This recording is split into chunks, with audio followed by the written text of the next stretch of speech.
Bonjour, réalisons ensemble l'esquisse de la couronne. Donc on détermine évidemment le format de la carte et ensuite on va donc tracer un cercle. Alors au, au crayon, je vous déconseille de prendre un compas ou un objet circulaire pour tracer de manière à ce que la couronne justement ne soit pas un cercle parfait puisque ce qu'on veut représenter, c'est une couronne de Noël qui se fait, alors soit, bon maintenant on les fait, on en fait en synthétique, mais à l'origine ce sont de vraies branches, hein, c'est de vrais végétaux, ça peut pas être un cercle vraiment parfait. Donc pour que ça soit un peu plus naturel et donc un peu plus vivant, je vous conseille de tracer en fait à main levée votre cercle. Alors, il n'y a pas besoin qu'il soit parfait, il faut qu'il soit à peu près circulaire. Vous pouvez rectifier le premier tracé, hein, faut pas juste pas trop appuyer, de façon à avoir quelque chose qui ressemble à peu près à un cercle.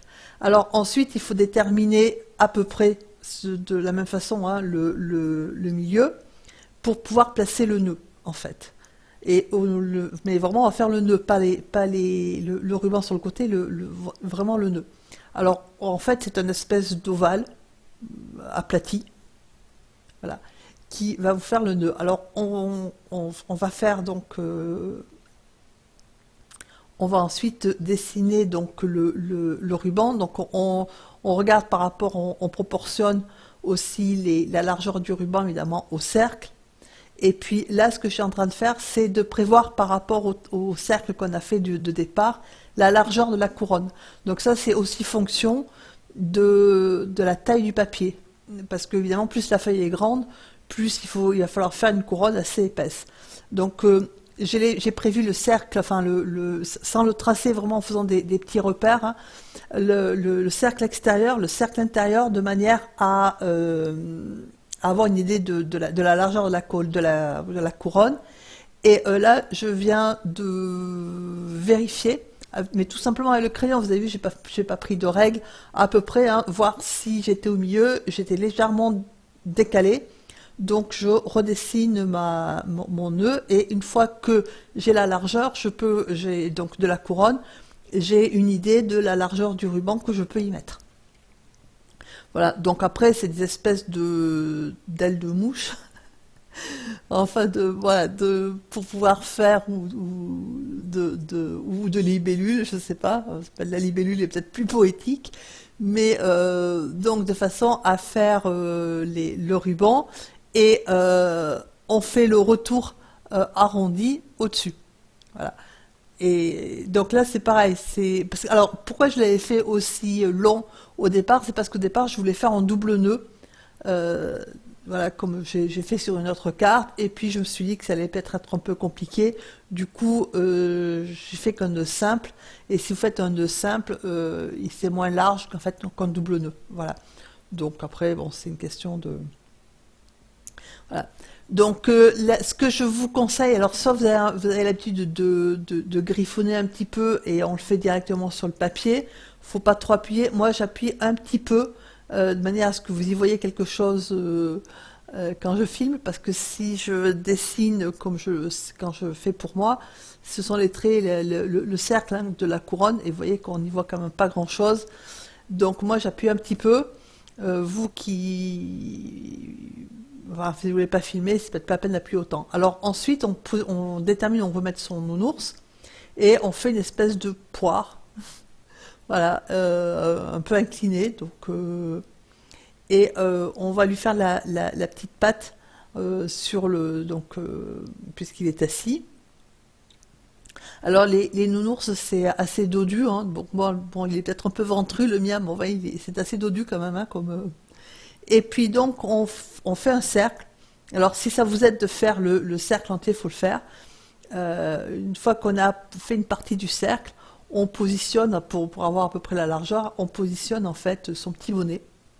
Voilà, tranquille. Alors là, c'est un petit bonnet tout simple, hein, je n'ai pas fait les plis du bonnet, puisque forcément, normalement, quand il tombe, il est un peu plié. Là, j'ai fait un bonnet relativement simple, avec donc le pompon qui va avec. Et ensuite, on y fait sa petite oreille. Et son œil, alors là c'est facile parce que c'est quand même un nounours. Donc les nounours en peluche, généralement les yeux c'est des... si on prend vraiment le nounours traditionnel, c'est un bouton. Donc il y a pas, je veux dire, c'est quand même pas bien compliqué. Et on incurve un petit peu, hein, au niveau du museau et on lui met sa petite truffe. Et à partir du moment où on a ça, on lui fait partir l'épaule et on lui met sa petite patoune, voilà, qui est pliée, et l'autre qui fait coucou à quelque chose qui regarde, qui en l'occurrence sera un petit bonhomme de pain d'épices. Voilà. Donc c'est important de savoir à peu près ce que vous allez, enfin, comment vous allez positionner et ce que vous voulez mettre, parce que forcément si vous mettez enfin, le nounours à droite comme je l'ai mis, ça suppose qu'au-dessus, il n'y ait pas grand-chose en fait. Parce que il a quand même par rapport à la couronne, hein, il a quand même déjà une bonne hauteur.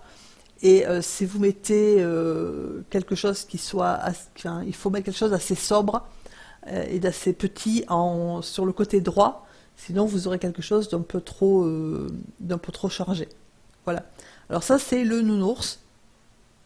Voilà, qui est tout simple, hein.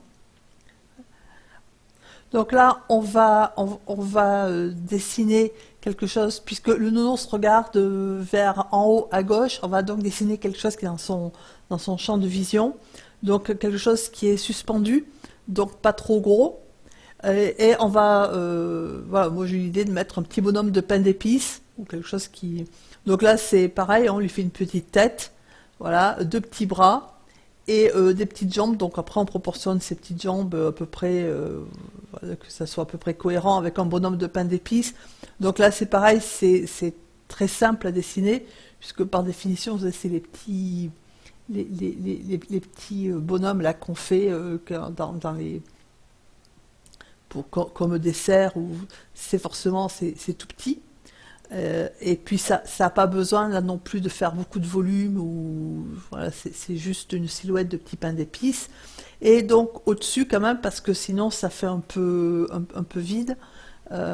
Si vous voulez faire une couronne toute vert, hein, tout en végétation, parce que si vous faites une couronne en bois tressé, la sobriété passe mieux. Voilà, là on fait une petite chaussette de Noël tranquille, hein, avec son petit attache et son petit... Bon, alors, soit vous faites de la fourrure, voilà, soit au lieu de faire de la fourrure, bah, vous faites comme le ruban, hein, le retour un retour ovale au-dessus de la botte, ce qui fait bah, qui suggère l'intérieur de la chaussure. Après, c'est une question ça dépend ce que vous voulez faire comme un motif, ou le style de chaussettes ou de bottes que vous voulez. Ensuite, là, on va faire le ou, donc de façon très simple, hein, parce que... alors, après, au niveau dessin, c'est à peu près la même chose. Donc là, on positionne les boules, et on va positionner ensuite les feuilles. Voilà. Donc, en sachant qu'il y a une partie des feuilles qui sont sous les boules, voilà, sur le plan esthétique, et on essaie de... Bah, vous positionnez vos feuilles comme vous avez envie de les faire. Moi, je n'ai pas de modèle, hein, donc j'imagine au fur et à mesure. Donc des fois, il me faut un peu le temps de... Même si j'ai l'idée à peu près générale dans la tête, il y a des moments où, bon, voilà, c'est pour ça que je ne vais pas forcément très très vite non plus, parce que je suis en train de calculer dans quel sens je mets mes feuilles et pourquoi. Voilà. Euh, N'hésitez pas à tourner votre feuille. Enfin, moi, il y a des moments, par exemple là, pour faire les feuilles de houx, c'est plus facile pour moi de la dessiner toujours dans le même sens, en fait. Voilà. Alors qu'en fait, forcément, sur le papier, elle n'y est pas, mais c'est plus facile pour moi de la prendre toujours dans le même sens, et elle s'oriente après différemment. Voilà, donc ça c'est pour les feuilles de houx. Après, de façon très très simple, hein, parce que encore une fois c'est tout petit. La carte, c'est une taille de carte de vœux, hein, c'est-à-dire que c'est un papier, enfin, en gros c'est une feuille qui est en très très gros, hein, qui est en format A4, que j'ai plié en deux, que j'ai coupé en deux, donc c'est ce qu'on appelle un A5, c'est petit quand même, hein. Voilà. Donc une fois que vous avez votre couronne qui est, voilà, qui est dessinée, et vous avez positionné vos principaux objets, on va mettre le ruban. Alors le ruban, vous pouvez le faire très simple, hein. Vous pouvez faire juste les deux bouts de ruban qui sont à peine apparents, parce qu'après tout, il y a des nœuds comme ça. Ou vous pouvez faire, moi, ça m'a beaucoup amusé de faire le ruban, en fait, hein, qui orne la couronne. Donc, il faut imaginer, en fait, que à partir du moment où il sort du nœud, il passe sous la couronne, et là, il va ressortir dessus, en fait, par-dessus. Voilà. Donc, on dessine son ruban. Et là, c'est pareil, je suis en train de réfléchir. Ouais, en fait, ça se voit parce que je fais enfin, même si je ne dessine pas, je fais le trait au crayon. Et là, je suis en train de me rendre compte que tout à l'heure, enfin, tout à l'heure, non, quand je l'ai peint, j'ai rajouté, en fait, un passage de ruban sur la couronne que j'avais pas prévu quand j'ai dessiné, sauf que voilà, sur le moment, ça m'a paru logique de faire comme ça, hein. C'est-à-dire que là, à l'origine, j'avais prévu le ruban qui passait sous la couronne et qui se terminait, alors que quand je l'ai peint, je l'ai fait passer par-dessus. Et ensuite, on fait l'autre. Alors, vous pouvez faire les deux en symétrique, hein, c'est-à-dire une partie voilà, on aurait pu imaginer que le ruban fasse tout le tour. Ça peut être comme ça. Moi, ça m'amusait bien d'avoir le ruban qui virevolte. Donc, c'est ce que je suis en train de faire là. Donc, de faire le ruban Alors, évidemment, on peut se dire que le ruban qui sort là, il est bien moins large que celui pour le nœud. Oui, c'est sûr, je sais, mais c'est une question d'esthétique, c'est-à-dire que si je l'avais fait aussi large en haut, ça prenait énormément d'espace en fait.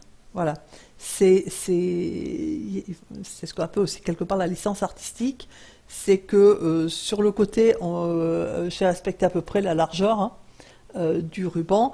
Sur le petit morceau de ruban là, qui sort à côté de la chaussette, non, parce qu'en fait, ça me prenait trop de place. Donc là, en fait, je suis rassurée. J'avais bien mis une partie du ruban qui sortait, parce qu'effectivement, c'était pas bien logique de le laisser pendouiller là, en passant sous le ou. Donc en fait, il fait bien Voilà, c'est plus cohérent comme ça en fait. C'est ce que j'ai dû me dire. Sauf que entre le moment où je l'ai fait et le moment où je fais la vidéo là, je me souviens plus exactement. Voilà. Et donc là, c'est juste pour. C'est pas une question de cohérence parce que forcément il manque un petit morceau de ruban par-ci par-là. C'est juste que là, ça fait un long passage en vert, hein, entre le nounours et la chaussette, et que c'est juste un petit rappel en fait au niveau couleur du rouge. Voilà, donc j'espère que vous allez réussir. Enfin, il n'y a pas de raison, hein. Je pense que si vous entraînez un petit peu, c'est du dessin qui est relativement simple. Essayez d'en dessiner au moins une partie.